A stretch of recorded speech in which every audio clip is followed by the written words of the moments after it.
Chapitre 302. À Magdala, avant d'envoyer les apôtres en famille pour les enseigner. Le 14 octobre 1945. De l'eau, de l'eau, de l'eau. Les apôtres, découragés de cette marche sous la pluie, insinuent à Jésus qu'il vaudrait mieux s'abriter à Nazareth qui n'est pas loin. Et Pierre dit « On pourrait ensuite en repartir avec l'enfant. » Le nom de Jésus est tellement tranchant que personne n'ose insister. Jésus marche en avant, tout seul. Les autres derrière, en deux groupes, l'air renfrogné. Puis Pierre ne peut y résister et rejoint Jésus. « Maître, tu m'en veux ?» demande-t-il, l'air quelque peu désolé. « Tu m'es toujours cher, Simon. Viens. » Pierre se rassérène. Il trottine aux côtés de Jésus qui, avec ses longs pas, fait aisément beaucoup de chemin. Après un moment, il dit « Maître, ce serait beau d'avoir l'enfant pour la fête. » Jésus ne répond pas. « Maître, pourquoi ne me fais-tu pas plaisir ? » « Simon, tu cours le risque que je t'enlève l'enfant. »« Non, Seigneur, pourquoi ?» Pierre est épouvanté par la menace et navré. « Parce que je veux que rien ne te retienne, je te l'ai dit quand je t'ai accordé Marziam.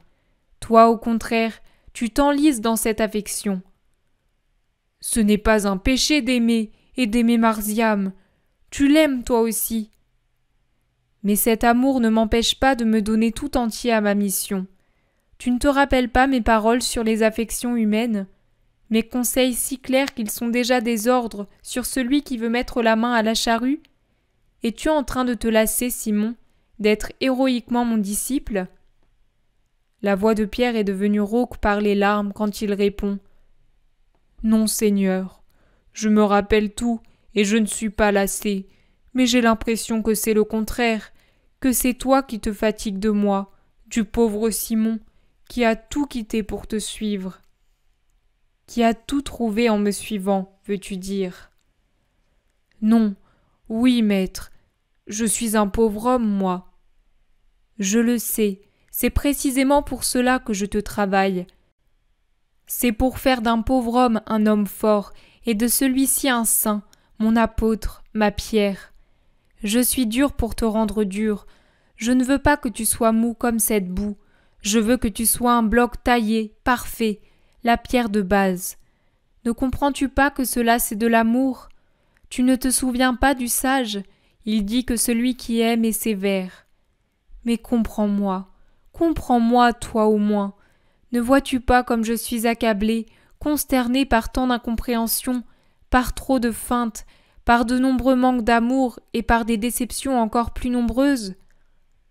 Tu l'es, maître ? Ah, miséricorde divine !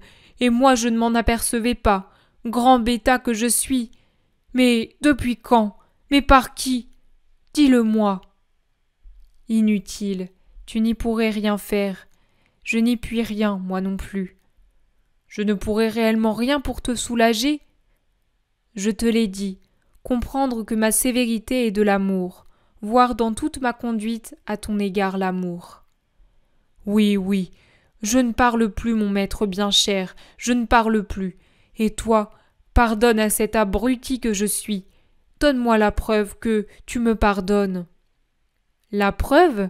Vraiment, ma parole devrait te suffire, mais je te la donne. Écoute, je ne peux pas aller à Nazareth, car à Nazareth il y a Jean d'Andorre et Syntycha, en plus de Marziam, et cela ne doit pas être su. Même de nous ? Pourquoi ? Oh, maître, tu te méfies de l'un de nous ? La prudence enseigne que lorsqu'une chose doit être tenue secrète, c'est déjà trop que deux soient au courant. On peut faire du mal même à cause d'une parole qui échappe, et vous n'êtes pas tous réfléchis, ni toujours.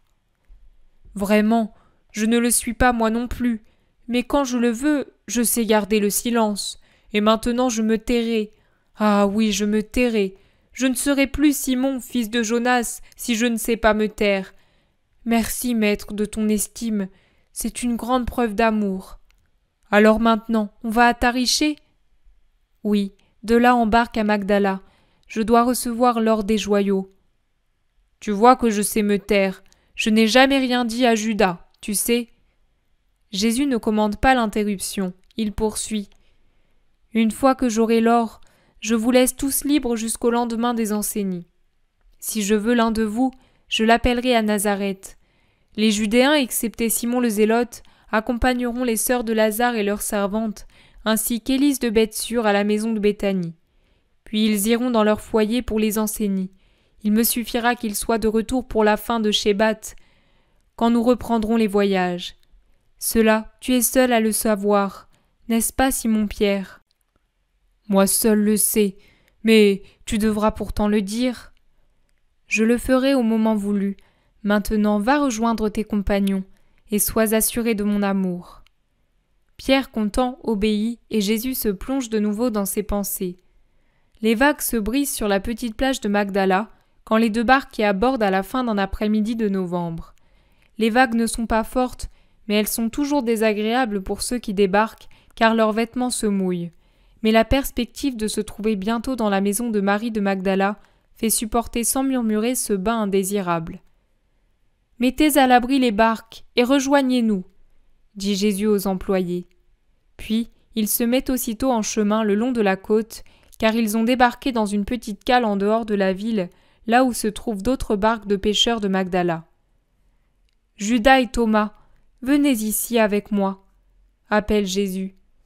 Les deux hommes accourent. « J'ai décidé de vous confier une charge importante qui sera aussi une joie.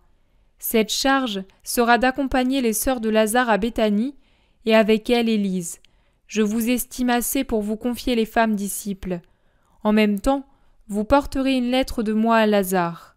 Puis, après vous être acquitté de cette charge, vous irez chez vous pour les enseigner. Ne m'interromps pas, Judas.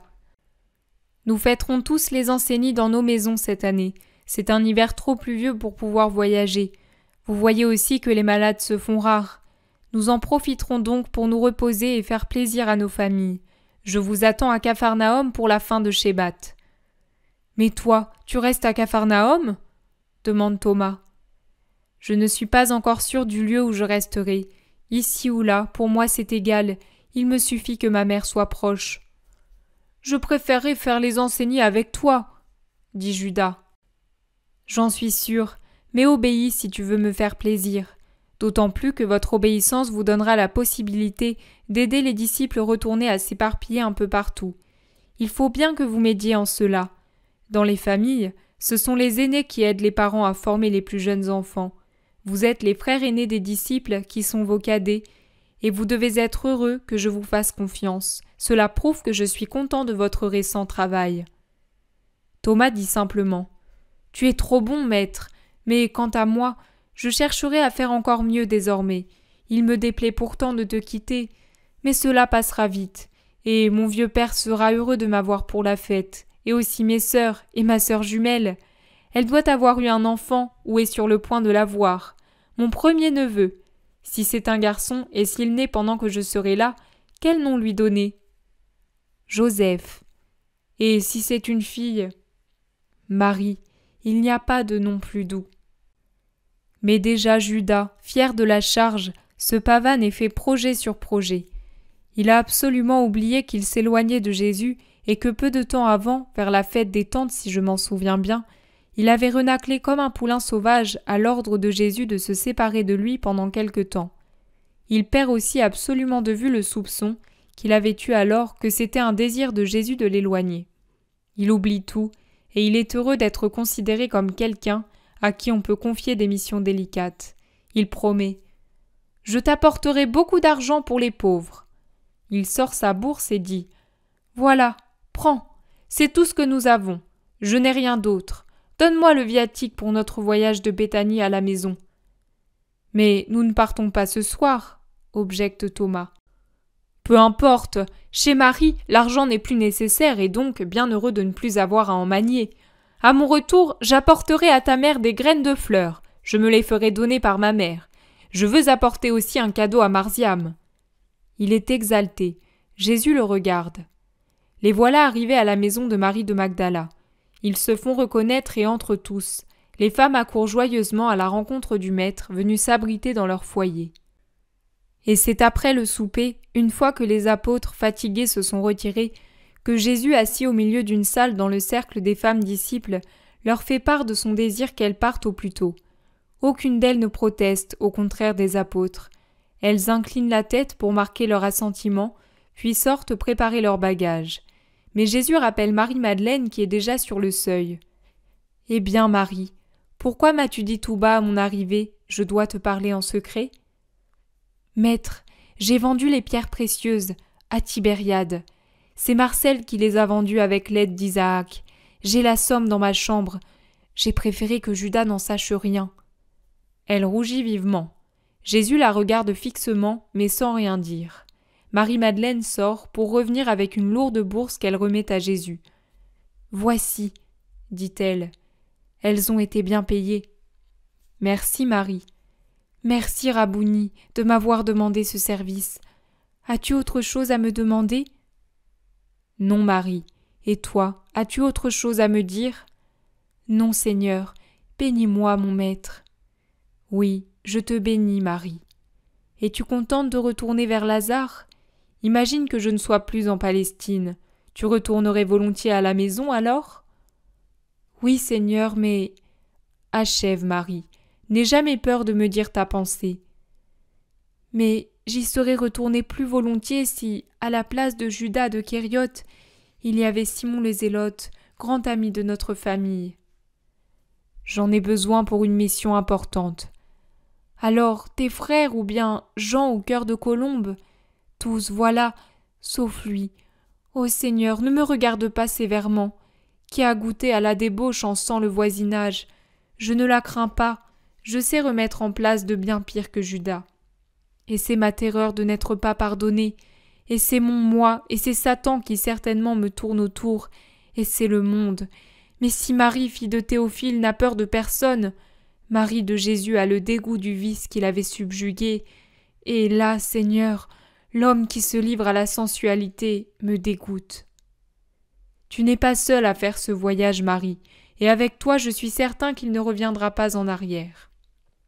Rappelle-toi que je dois faire partir Syntycha et Jean pour Antioche, et qu'il ne faut pas que l'affaire soit connue par un imprudent. C'est vrai, alors j'irai. Maître, quand nous reverrons-nous ? Je ne sais pas, Marie, peut-être seulement à la Pâque. Maintenant, va en paix. Je te bénis ce soir et chaque soir, et avec toi, ta sœur et le bon Lazare. Marie se penche pour baiser les pieds de Jésus et sort, le laissant seul dans la pièce silencieuse.